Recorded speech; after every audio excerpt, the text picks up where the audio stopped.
pregame show with me, Meatsauce, and my good friend Captain Morgan.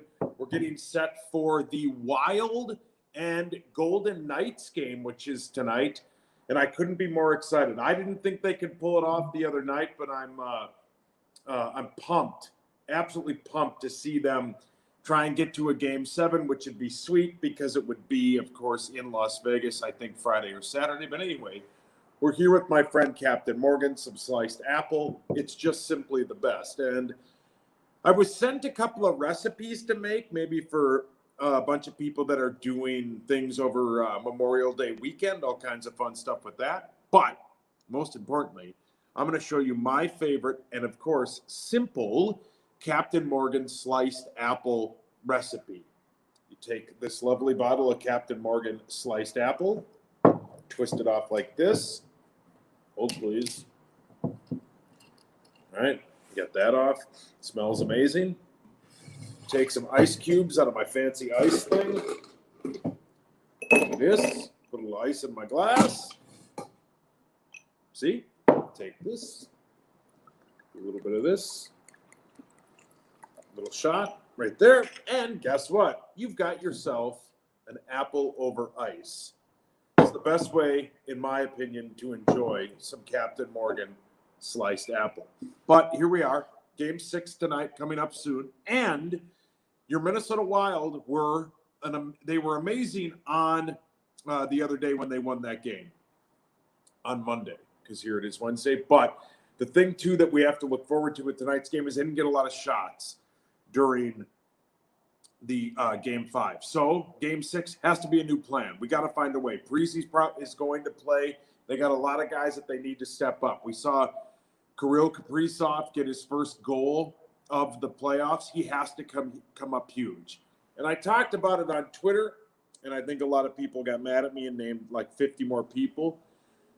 But the one thing I never understand about Minnesota sports is, with all the great athletes that we've had here, we never have somebody step up when it matters most. And the best example is David Ortiz with the Boston Red Sox. He stepped up. They won a World Series.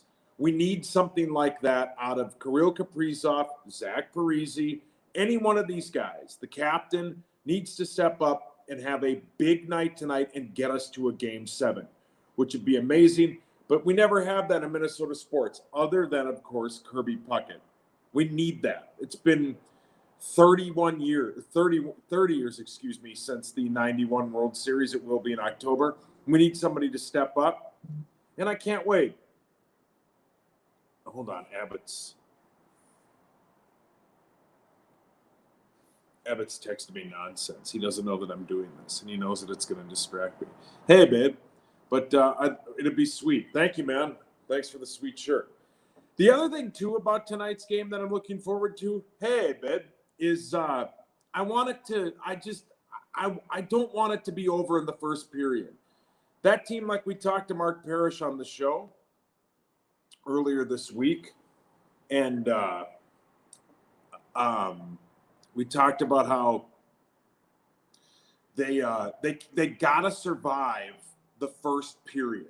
The second period. They never survived the second period. No matter how hard they try, it's just an onslaught. They survived it the other night. But what did they get? 13 total shots on the actual goalie, on Marc-Andre Fleury, whatever his name is. And one of them was an empty netter that went in. They were lucky to win that Game 5. But here we are, Game 6. They got to get more shots on goal, and they got to put more pressure. And because it's a home game, they've got to find a way to get the first goal, and they have to find a way for them, every way possible, to not get a goal called back. They've had two. It was, hey, it's Corey. Hey, Corey. And it's Marc-Andre Fleury. And they got to find a way not to have that. They got to find a way to not get a goal called back, and they got to score first. If this is over quickly in the first period, it's going to suck. It's going to be like every other Minnesota sports team that we've seen just flail in the playoffs. And when was the last time the Minnesota Vikings won 2 consecutive playoff games? I think the late great Jerry Burns was the last one to do it. But we got to see something fun today. There's a lot riding on this the Golden Knights. They're the number 1 seed. They have everything to lose. The Wild weren't even supposed to be here. Everyone, after Saturday's demolish that they had and just the way that they played and how bad they were in Game 3 on Saturday, Game 4, no one thought that they would get to a Game 5 or a Game 5 and a Game 6. So we got to have something cool. We got to have something fun happen. Let's see 2 goals out of Kirill Kaprizov. Let's see multiple sweet saves out of Talbot. We got to have a huge game. They got to come up big tonight. And if they don't, the season's over and people will be pissed. You just know they are. But you won't be pissed if you're drinking yourself some. I still don't know. Oh, yeah, that's a Captain Morgan sweater that my gal put over a poster behind me. So I'm all decked out in Captain Morgan stuff. You know how not to get upset during the Wild game? Have yourself some Captain Morgan sliced apple. Do you want another recipe for you? If you go out and buy yourself a bottle of Captain Morgan sliced apple, you can make an apple mule, which is simply 1.5 ounces of Captain Morgan sliced apple. Get a highball glass. I think this is a low ball. Some cubed ice, and then 4 ounces of ginger beer and some lemon garnish. Put that stuff together. An apple mule, amazing. Thanks to our friends at Captain Morgan. Back to the Wild game. One of the other things I'm looking forward to tonight is the possibility of a Game 7. Why? Because Game 7s, even in first rounds, Game 7, of anything is fun. A Game 7 of the NBA is fun. All of it's cool. We need one. We need the Minnesota Wild to go back and play the Las Vegas Golden Knights in Las Vegas. It'd be so cool. It'd be Friday or Saturday, I would assume.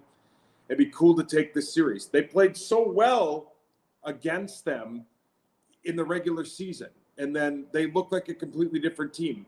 Other than Game 5, they've scored 3 goals. They got 1 in the first game that went to overtime. They got shut out.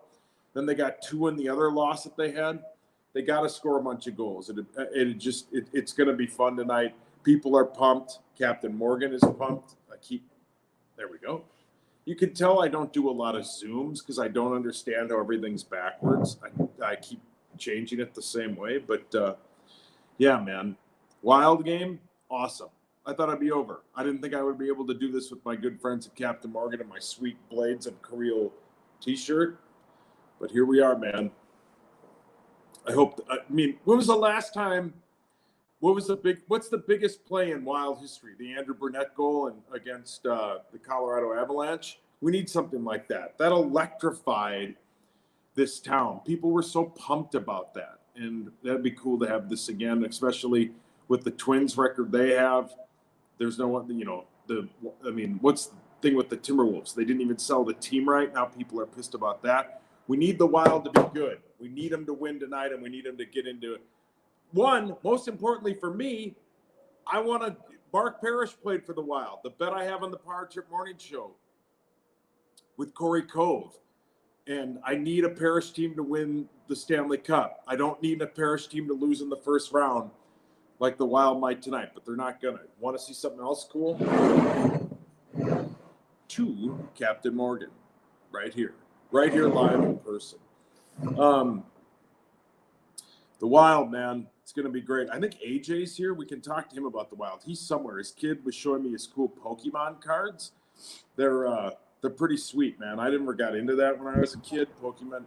Age, what's happening? Oh, hey, man. How's it going? Great. How all those Pokemon cards your kid has? That's a lot of them. Did they get shut down because of adults trying to get them?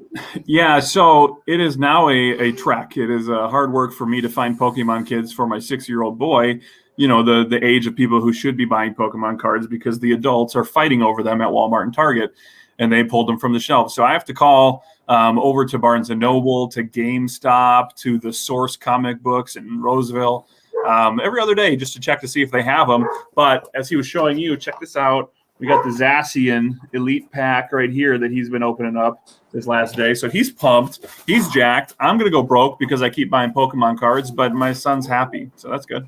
When did they become a thing again? So it's the 25th anniversary of Pokemon right now, and they came back for McDonald's in the Happy Meals. Yeah. And there was a new game that came out for the Switch, and then they actually just today announced a couple new release dates for a couple different games that are coming in the fall and then the winter as well.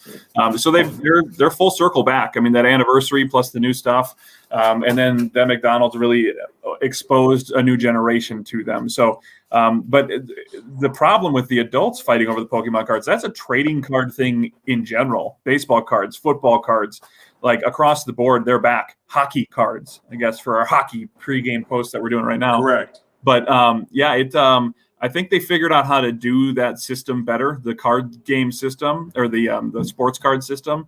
And rather than making a million of these cards and devaluing them, they have a bunch of limited edition. So you could get a card in these football packs or whatever that's like one of one or one of 10, and it's just very rare. Autographed, the jersey clipping, whatever it is, but they just kind of revamped it, and people are buying in. It's nostalgic for people like us, but then the next generation likes it as well. Who do you like in the game tonight? Obviously, game 6s are fun, but we really want a game 7. Yeah, I'm feeling the Wild. I'm feeling like, they got a little shocked with this home ice advantage that didn't work out in those first 2 games. And I think that they figured something out with that, withholding that second period in the last game. Obviously, they got off to that hot start, and then it was, 21 shots to 1 or to 2 or something in that second period. I mean, what did they get? Total of 13 shots, not including the 14th that went in on an empty net? Right. It was a little bit of a stretch there, but I think they did figure something out as far as just holding on to that lead. Sorry for the kids; they're going crazy. Right. But yeah, I think they can carry that in home field. If home ice, if this was a game in Vegas and they were carrying that in, I wouldn't feel as confident. But I do feel pretty confident about the fact that they can carry that over to this game. So now, we'll see. I don't know if game 7. I don't know if you know the answer to this because I've asked a few people, and I asked Zach Alverson earlier. Why are there only 4,000 fans? Is this a state thing? Is this a city thing? Because we watched the game 5 when they were in Vegas, and there were 12 or 13,000 people there. Yeah, it's a situation. I got kids that are almost killing each other. This is perfect. You guys need to get out of the room, please. Okay. So yeah, it's a state mandate, a city mandate. I mean, we're slowly getting back to it in Minnesota, and it is what it is. And we'll get there, but because it's an indoor event, we're not to that point yet. So we saw, I think with the New York Knicks, they had a vaccinated and an unvaccinated section in their playoff games. Maybe that's the first step. You open it up to people who are vaccinated and have a higher capacity there. But we'll get there. It's just, we're a conservative state when it comes to the way that we handle those sorts of things, as we don't jump into it head first. So they're taking their time with that. No, and also like you said about the vaccinated, when Kelly and I were at the Padres game, they have the whole outfield, the whole left field, lower level. You have to be vaccinated or have a negative test from that day to get into that section. And it's absolutely, you don't have to wear a mask or anything like that. So that's cool. I just, it's the playoffs, and I get it. Health and safety is way more important, but you'd like to see some of these. You'd like it to be an even playing field when it comes to fans, because Canada, there's 0 fans at any of those games, 0. So if the Wild hopefully can find a way to win tonight and beat the Knights and force a game 7, then it's kind of unfair in a way that then you have to travel, which they'd be fine because they get to play one more game at least. But then you have to go play at a stadium that's more than half full and just packed with people. I think that's an unfair advantage. And when the Canada teams come down and they have to play in some of these arenas, I don't know how they're going to do it. If they're going to play in Florida, like the Toronto Raptors did. And then all of a sudden you have a full stadium, but then you travel to these other stadiums and there's 5,000 people. Health and safety, obviously important. I think it should just be one rule all the way down for every team, because it's kind of an advantage when you get that crowd in Las Vegas going like they were for game 5. And then we come here and they'll be loud. I mean, the stadium, they do a great job at the X, and people are pumped and people are out and about. A year ago, we couldn't say that. But now you've got 4,000 people. It's the playoffs. you should have a way where if you're vaccinated or you can prove a negative test, you can sell more tickets. I just think that would be fair to this team because they're going to need everything they can. Like, I mean, let's just say what it is. Other than Colorado, the Golden Knights are probably the best team in the NHL playoffs, period. So Yeah. they're going to need all they can get tonight. I mean, look at you coming in with the hot takes tonight. Well, you were saying, man, when I was just rambling by myself and Abbott's texting me about something, Corey's making fun of the way that I spell, but I have all these wonderful Captain Morgan recipes here highlighted on my phone, but I can't stop the texting. My distraction level was off the hook, so I appreciate you helping me out. No, it's great. I'm happy to be here. There is an epic side text chat that's going on right now for those who are watching his eyes, our eyes, whatever. But yeah, you know, somebody who might know better than both of us probably knows the answer to this. But what are they going to do when those Canadian teams aren't playing Canadian teams? Because I think there are still restrictions on the border. Do they just come down and play all away games and stay here? Because I don't think they can go back and forth, and I don't think that the American teams can go back and forth either. So, like you said, it's a weird disadvantage. I know in this series specifically, are the road teams 3-1 in this? Yeah, I think series? So I mean, it is what it is. The NHL playoffs. We've seen you get to the playoffs and anything can happen. But you would like to think that there's a home ice advantage, specifically in Minnesota. But obviously, Vegas has it too. Yeah, you'd hope. There's a Captain Morgan advantage. AJ, I appreciate it. I'll sign off That's here good, quickly, but Sounds good. We'll see you later. Very much. Thank you. Most importantly, other things you can do is post a photo of you and your crew, you and your captain's crew, like right there, and hashtag captain's crew, and you could win a weekend stay plus a round of golf up north with you and 3 of your friends. It's you can also find that, which is in the corner. You can find that all over in amazing liquor stores. More importantly, thank you to Captain Morgan. Just make yourself a sliced apple, man. It's great. Corey Cove literally has less of a life than people who aren't born yet. I mean, I can't speak, man. You know that. Gulp, not right. What year did you get dressed in, Sauce? You wear Puma. You dress like a drug dealer. Anyway, Captain Morgan, man, sliced apple, amazing. Pour it over some ice like this. Put yourself in a tumbler like this. Have a great time. Go Wild. Everybody wants the Wild to win. We won a Game 7, especially on a weekend. We can have a little bit more Captain Morgan. More importantly, drink responsible. And no one likes Corey Cove, even his own family. Remember that. Bye!